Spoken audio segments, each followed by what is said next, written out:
নমস্কার, আমি অভিজিৎ। আপনারা দেখছেন অভিজিৎ অফিসিয়াল। শুক্রবার দিন দিল্লির রাউস অ্যাভিনিউ কোর্টে অনুব্রত মণ্ডল, যিনি তৃণমূল কংগ্রেসের বীরভূমের জেলা সভাপতি, ওনার জামিন মঞ্জুর করেছেন রাউস অ্যাভিনিউ কোর্ট দিল্লির। আপনারা নিশ্চয়ই জানেন 2022 সালের 11ই আগস্ট ওনাকে সিবিআই অ্যারেস্ট করেছিল। পরবর্তী ক্ষেত্রে ইডিও ওনাকে অ্যারেস্ট করেছিল। উনি তারপরে প্রথমে কলকাতায় ছিলেন, তারপর ওনাকে তিহার জেলে ট্রান্সফার করা হয়। তো এখনও পর্যন্ত উনি তিহার জেলেই ছিলেন। তবে যেহেতু কিছুদিন আগে CBI মামলাটাতে Anubrata Mondal supreme court থেকে জামিন পেয়ে গেছিলেন, এবং সেই কারণে সবাই আশা করছিলেন যে এরপরে হয়তো অনুব্রত মণ্ডল ইডির যে মামলাটিতে জেলে রয়েছেন সেটাও উনি জামিন পেয়ে যাবেন। তো মজার ব্যাপার হচ্ছে, ওনাকে যখন অ্যারেস্ট করা হয়েছিল সিবিআই বা ইডির তরফ থেকে, বিভিন্ন মিডিয়াতে নানা খবর পাওয়া যাচ্ছিল, এবং সেই মিডিয়ারা কিন্তু একটাই কথা বলছিল যে ইডি এবং সিবিআই সূত্র মারফত জানা যাচ্ছে যে অনুব্রত মণ্ডলের নামে এই অভিযোগ, এত হাজার কোটি টাকার সম্পত্তি, এত সম্পত্তি, ওই সম্পত্তি। আচ্ছা, একটা কথা বলুন, যদি হয় আজকে 2022 আগস্ট থেকে 2024 সেপ্টেম্বরের মাস চলছে, শেষের পথে, এতদিন পর্যন্ত সিবিআই এবং ইডির হেফাজতেই কিন্তু উনি জেলে রয়েছেন। প্রথমে ওনাদের কাস্টডিতে ছিলেন, তারপরে জেল হেফাজতে। আজ পর্যন্ত কিন্তু সিবিআই ইডি ওনার বিরুদ্ধে কোনো প্রমাণ পেশ করতে পারেননি, এবং যেটা ওনার বেল পাওয়ার জন্য সবথেকে মুখ্য ভূমিকা গ্রহণ করেছে, যেটা কোর্টেও জানিয়েছেন ম্যাজিস্ট্রেট, যে ওনাদের বিরুদ্ধে যে চার্জ গঠনের অদূর ভবিষ্যতেও কোনো লক্ষণ ওনারা দেখতে পাচ্ছেন না, ম্যাজিস্ট্রেট দেখতে পাচ্ছেন না যে ওনার ট্রায়াল শুরু হবে। তো যেহেতু এখনও ট্রায়াল শুরু হয়নি, আন্ডার ট্রায়াল অবস্থায় কাউকে আপনি 10 বছর 15 বছর এইভাবে জেলে রাখা যায় না। অলরেডি এতদিন তাকে জেলে রেখেছেন, কিন্তু ট্রায়াল শুরু করতে পারেননি, এবং ম্যাজিস্ট্রেট এটাও বলেছেন যে খুব তাড়াতাড়ি ওনার ট্রায়াল শুরু হবে এরকমও কোনো লক্ষণ দেখা যাচ্ছে না, ফলে ওনাকে বেল দিয়ে দিয়েছেন। ঠিক সেম একই কারণে কিন্তু সুপ্রিম কোর্ট থেকেও উনি সিবিআইয়ের মামলাতে বেল পেয়ে গেছিলেন।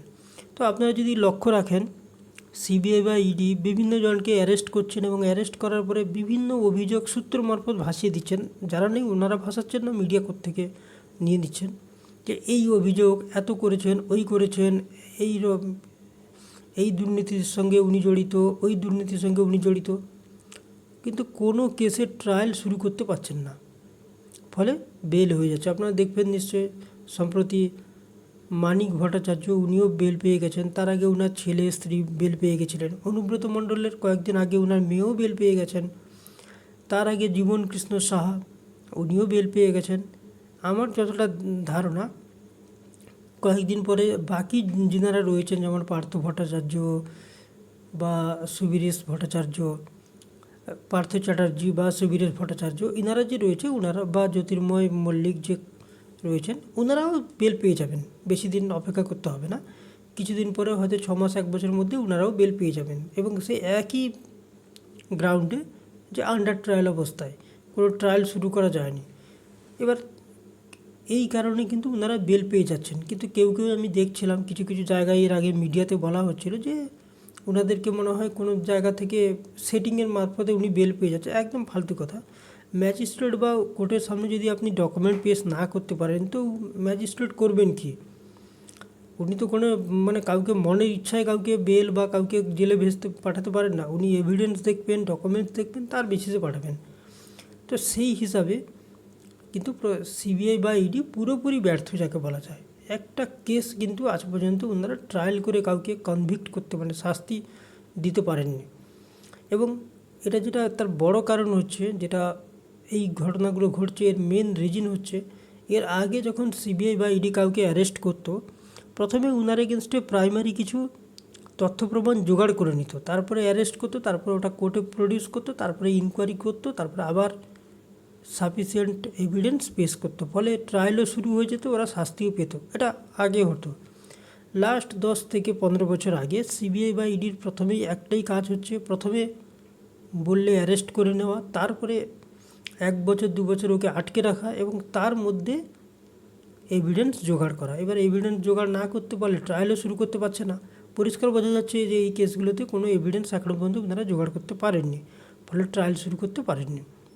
আর দ্বিতীয় যেটা আরেকটা অভিযোগ উঠছে, যে অন্য রাজনৈতিক চাপে ওনারা বাধ্য হয়ে কাউকে কাউকে অ্যারেস্ট করে নিচ্ছেন, কিন্তু ওনার বিরুদ্ধে কোনো এভিডেন্স পেশ করতে পারছেন না।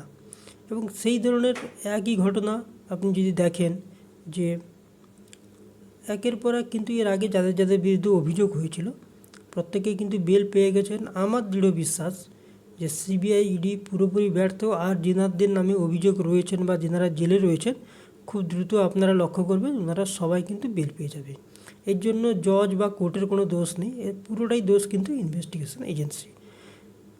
তো আমরা অপেক্ষা করি, দেখা যাক। আজকে তো অনুব্রত মণ্ডল জামিন হয়ে গেল, আগামী দিনে মানে আগামী এর পরবর্তী ক্ষেত্রে কারা কারা জামিন পায়। তবে আমার দৃঢ় বিশ্বাস অনেকেই কিন্তু জামিন পেয়ে যাবেন, আশা যদি যতক্ষণ না ট্রায়াল শুরু হচ্ছে জামিন পেয়ে যাবেন। দেখা যাক কী হয়, আমরা অপেক্ষা করছি, আপনারাও অপেক্ষা করুন। ধন্যবাদ।